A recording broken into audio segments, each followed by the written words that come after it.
Kia ora, I'll start again. Kia ora, problem solvers. I'm just going to do the answers for your oh my gosh, I can't get my words out right. For your problem solving challenge for this week. So there were two of them. This first part of the video is for set number 3. So I'll go through the answers to that first, and then we'll do set number 4. Okay, set number 3, first question was, Jack bought a skateboard at Friendly Sports when they were having a sale with 10% off all goods. He worked out that he had saved himself $20 on his purchase. What was the original non-sale cost of the skateboard? Okie doke. So the important information here,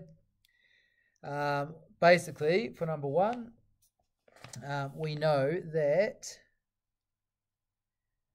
10%, so if 10% of the cost equals $20, we must know, because 10%, if you divide 100% by 10, you get 10. Okay, so multiplying this, the $20 by the extra 10, should give us our total cost. So we go 20 times 10, and that will give us our original cost of 200 big ones. Original non-sale cost of the skateboard is $200. Okay, so that's number 1. Nice and easy start. Okay, number 2.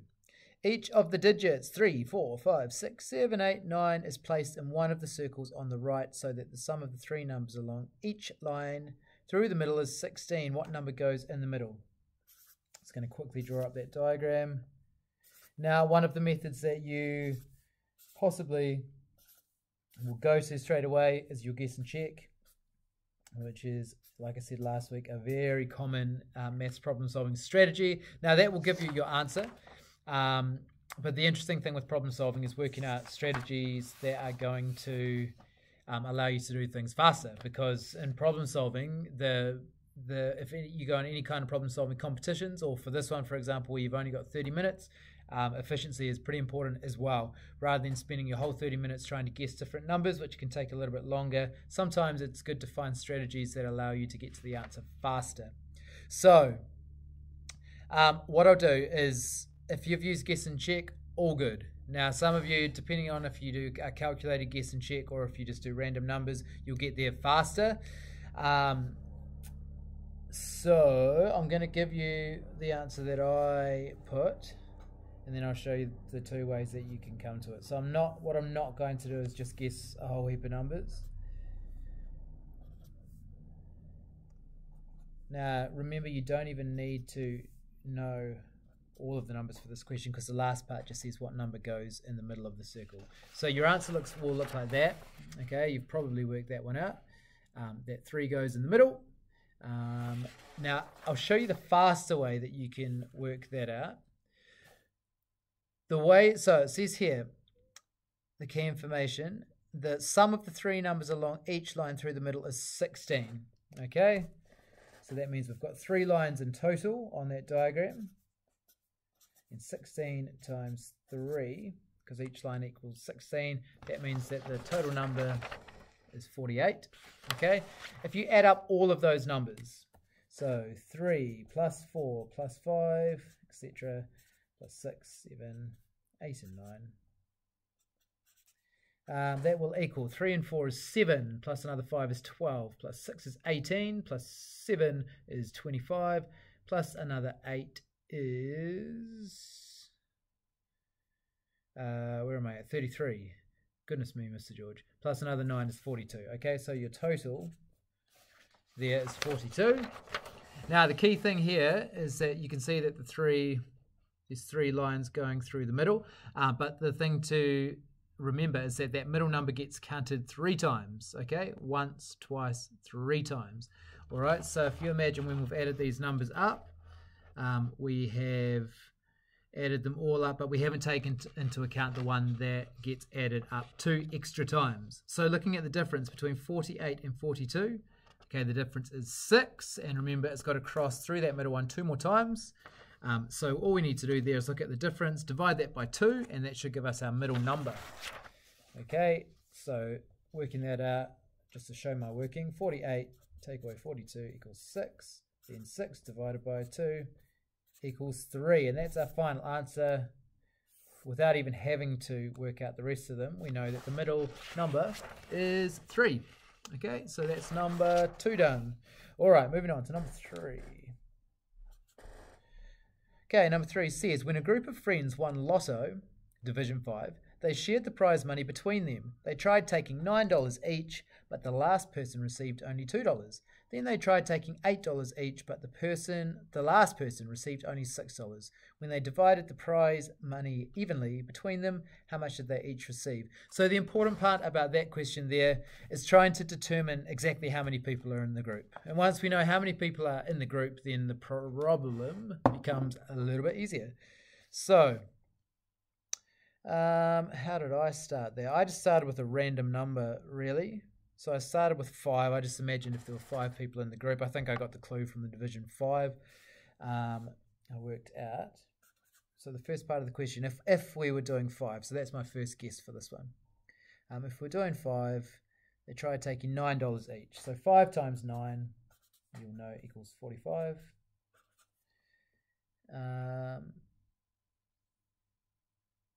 And the last person was $2, so I'm just going to put $2 extra over here.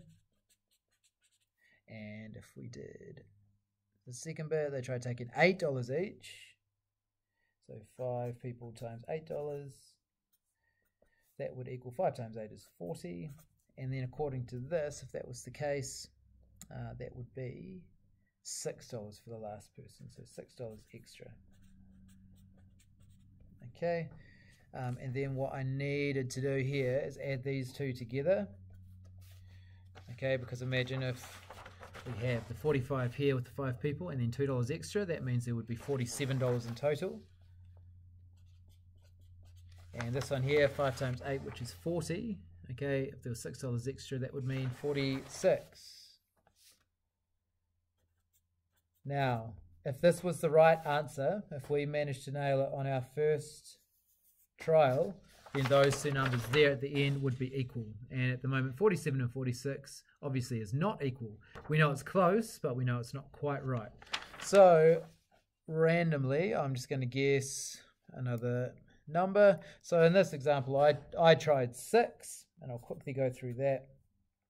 So 6 times 9, using exactly the same method as we did before, equals 54. $2 extra. So we're going to add that on. And then 6 times 8 equals 48. And for that one was $6 extra. Okay, adding those two together. So 54 plus 2 equals 56.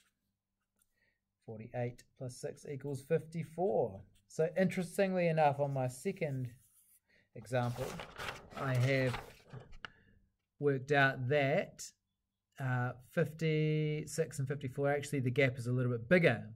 So it's the gap is $2 here, the gap is $1 here. So that gives me a clue, a really good clue to tell me that instead of going one number higher than 5, I should probably have gone one number less than 5. So I'm pretty sure that it's going to be 4, but I need to double check. Okay, so 4 times 9 equals 36 plus the $2 extra equals 38. And where are we? 4 times 8 equals 32 plus the $6 extra. Okay, that confirms what I wanted, that they both equal 38. So now we know that in this group, the first piece of information that's important to us is that there are 4 people. So we know that this prize is being shared between 4. Now, the next part, it says, is... Sorry, I've realized that I've just put you a little bit wrong. There aren't 4 people in the group. There's actually 5 people in the group. Okay, because remember the extra person, and it's easy to forget that extra person, but this $2 and $6 went to an extra person. So the 4 people here plus the 1 extra person means 5 people in the group. Okay, really important to get that one right. And then all we need to do is work out $38, which is what they had, divided by 5. Okay, and to do 38 divided by 5, the first thing that we would do is find the nearest multiple of 5, which is 35. So 35 divided by 5 equals 7. So I know it's $7 something. That leaves $3 left. And if I went $3 divided by 5, that would equal 60 cents. So $3 divided by 5 equals 60 cents. Add those two together, and your grand total for number 3 should be $7.60. Okay, I hope you understood my working there. Feel free to ask any questions if you're not 100% sure on your problem solving channel. I'll be happy to clarify anything with you that you don't understand. But that's questions 1, 2 and 3. Now we're moving on to the hard stuff. Question 4 and 5 are always that little bit trickier. But it's not an issue if you're having trouble with it, because it's all part of the learning process, as you well know. Okay, number 4. A bag contains 12 coloured balls. The probability of taking a red ball out of the bag is 0.25 or 1/4, or 1 chance in 4, it says. 2 red balls are taken out of the bag and set to one side. What is the probability now of taking a red ball out of the bag? Okay, so I'm just going to write down some of the facts here, just to clarify this information in my head so I don't get confused. Right, probability of red is 0.25, okay, or 1 in 4, and there are 12 balls. So what I want to do first is I want to determine exactly how many red balls there are in the bag, because that will help me with the remainder of the problem. So if I know that 1/4 of the balls are red and there are 12 balls, 1/4 of 12 would be 3. So I can tell straight away that there are 3 red balls in the bag. Okay, that's important, because the next part says if 2 red balls are taken out of the bag and set to one side, 3 take away 2 is 1, so it means you're only left with 1 red ball. Actually, I'll write this clearly. 3 take away 1 equals, 3 take away 2 equals 1.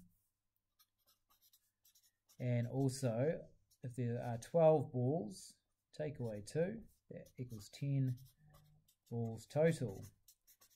Okay, you can now see that I've got 1 red ball out of 10, and that's pretty easy to put into a probability. We just have to work out what 1 out of 10 would be as a decimal, and if you know your decimals and how to convert them, you would know that that would be 0.1 or 1/10. So the probability of getting a red ball is now that, 0.1 or 1/10. Okay, number 4. So that was actually quite an easy-ish one for a number 4 problem, I must say. Hope that you guys managed to get that one.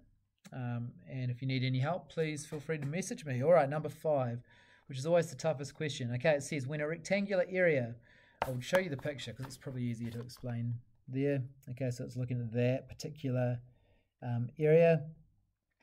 Where are we? When a rectangular area is completely paved using 1 meter paving stones, 30 stones are used around the perimeter of the rectangle, and the same number are used in the interior of the rectangle as shown.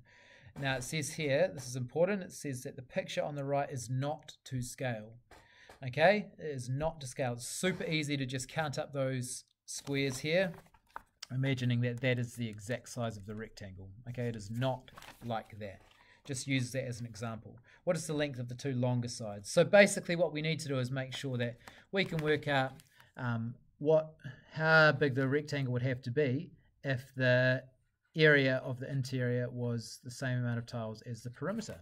Okay, so did a few, whoops, just knocked a glass off the desk. It's okay, it didn't smash, so we're all good. Number 5. Okay. What I did is I just started off with a random one, and that just got my brain ticking. So I imagined, actually what I'll do is if we were using this one as the exact scale, okay, so if you imagine if you were using that there, then the perimeter would be 1, 2, 3, 4, 5, 6, 7, 8, 9, 10. You could probably fit another 4 there. So that top line would be 10, plus the same on the bottom, 10. So imagine we had 10 at the top, 10 at the bottom, okay, and then the ones along the side would have to have, in that situation, you could probably fit 4 in, plus 4. So that's if that was to scale. So we've got 10 plus 10 plus 4 plus 4. Okay, now that equals 10 and 10 is 20, 4 and 4 is 8. That equals 28. That's not okay in the context of this problem because we need it to be 30. Okay, so the next thing that I did was just trialed out some combinations of sizes that would equal 30. And I found that the first one that could be a probable answer, if we had 10 and 10 and 5 and 5, that would equal 30. Now what you have to remember so when I'm doing this, when I've said 10 and 10 and 5 and 5, imagine that the 10s, so the 10 goes across the top, the 10 goes across the bottom, and the 5s are in between. Okay, so the 5 is just the length of the interior angle. So actually that side would include that one and that one, which would be 7, but in the perimeter you cannot include them twice. Okay, so there's no point in including tile twice for each of the corner ones. Okay, so 10, 10, 5, and 5. Now, if that was the case, that would mean that in working out the total area, if there were 10 going across the top, we can't include the 2 corner ones, so that's 8. 8 would be there, and there'd be 5 going down here. So 8 times 5, that equals 40. Okay, now we can see 40 and 30 is a difference of 10. Remember, to get this problem right, we need those two answers to be the same. Okay, so I know that that combination is not correct. So now I'm going to look at other combinations if we were trying to get to our total of 30. So let's go up by 1 just to have a look at what the difference does then. So let's imagine that the top 2 sides are 11. And if they were 11, that would mean that the middle 2 would have to be 4, because 11 plus 11 is 22. 4 plus 4 equals 30. So imagine in this one that we've got 11 across the top, 11 across the bottom, 4 and 4. That would give us our 30, so that part works all right. But the second part may not be so effective, because that would mean that we would have to go 9. Imagine having 9 across the top multiplied by the 4 in the middle. That equals 36. Okay, so we can see that one's not correct either. But the good thing here is that the difference is getting smaller. 36 and 30, the difference is only 6, whereas for this one the difference was 10. Okay, so that means that we're getting closer. So I might as well go up. Imagine that the width of the pool was a little bit longer. So let's say 12 and 12, which is 24. And that would make the width, the size of the pool, 3. So that equals 30. So 12 plus 12 plus 3 plus 3. Okay, looking at that, imagine 12, 12, and then 3 and 3 are those ones just in the gaps there. Then if we looked at the area, it would be the 3, which are those middle ones. We're not including the 2 corners in the top, so 3 times 10. And if you've worked that out, that equals 30. So that's very promising. It means that we've hit the jackpot with that one there. Okay, we've managed to work out there what the dimensions of the pool would be if the perimeter was equal to the amount of tiles for the area. So to get our final answer, we'll just have to go back to the question to clarify. It says, what is the length of the 2 longer sides of the rectangle? They're both the same, obviously. And if you look at the sides, we've got 12, 12, 3, and 3. So the 2 longer ones are 12. And your final answer for that one there would be 12. Okay.